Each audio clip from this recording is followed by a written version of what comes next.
Okay, for 106, they want us to write the first, how many is that? First 5 terms, right? First 5 terms of the sequence. So for A. So what they're saying here is that A of 1, if you read the math notes, right, A of 1 is 2n minus 5. So, right, so it's A of 1 equals 2 times 1 minus 5, which equals negative 3. So it starts at negative 3, right? And then A of 2 equals 2 of 2 minus 5, which equals 4 minus 5, which equals negative 1, right?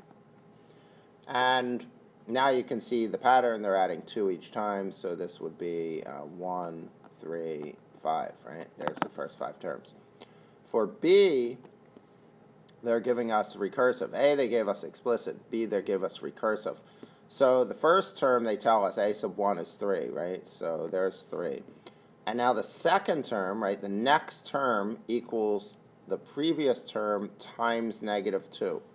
So that means 3 times negative 2 is negative 6, right? Negative 6. And then negative 6 times negative 2 is 12, right?